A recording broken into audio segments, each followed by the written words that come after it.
ভাবার সময় এসছে, ভোট এসে গেছে, কে ফুরফুরা শরীফে ধর্ণা দিচ্ছে, উনি দেখাচ্ছেন এখানে জগন্নাথ মন্দির তৈরি করে। জগন্নাথ কি বলেছে আমার মন্দির তৈরি করলাম?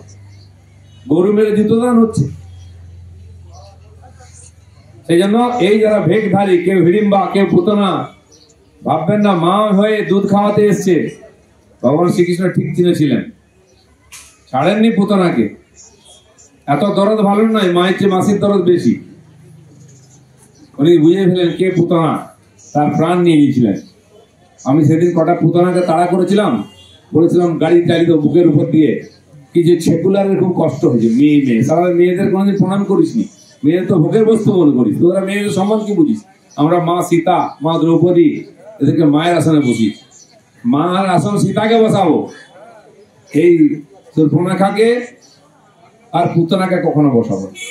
তাদের বুকের উপর দিয়ে গাড়ি চালাবো আমরা, কারণ ছদ্মবেশে মা সেজে এসছে। চিনুন এদেরকে, কে মা আর কে পুতনা। পুতনা সাজলেই মা হওয়া যায় না। ভগবান শ্রীকৃষ্ণ 6 দিন বয়সে বুঝে গেছেন। আরে আমাদের তো 60 বছর হয়ে গেল বয়স, বুঝুন।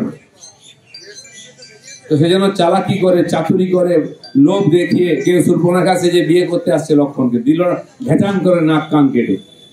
যদি সত্যি সত্যি ও মহিলা হতো তো তার ছবি তো টিএমসি লোকেরা বাড়িতে রাখতো।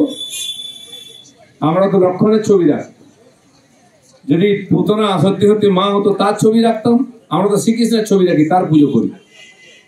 কেউ পুতনার পুজো করে, আহারে মহিলা, আরে নিজের ছেলেকে দুধ দেয় না, সে পরের ছেলেকে দুধ খাওয়াতে এসছে। বুঝুন কত বড় উদার।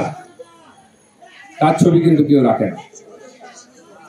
একজন মহিলা সেজে গুজে এসেছিল, তার নাকটা ঘেঁচান করে কেটেছে। খুবই অন্যায় এটা। সবচেয়ে বড় ভিলন তো লক্ষণ হওয়া উচিত ছিল। আমরা রাম লক্ষণের নাম নিই, সুর্পনখার নাম কেউ নিইনি। অপমান করেছে বলে, যে মহিলাকে বধ করেছে তাকে আমরা মালা দিই, তাকে ছবি রাখি। আর এটা ভারতবর্ষের সংস্কৃতি।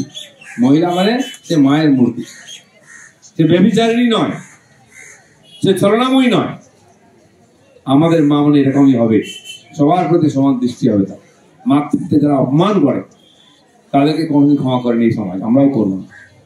আর সেই জন্য অনেক ছলচাতুরি চলছে। আমাদের হিন্দু সমাজ সিধে সাদা সরল, হিংসায় বিশ্বাস করি না। সারা দুনিয়াকে আমরা ভালোবাসি। সাপকেও দুধ খাওয়াই, পিঁপড়েকে চিনি খাওয়াই।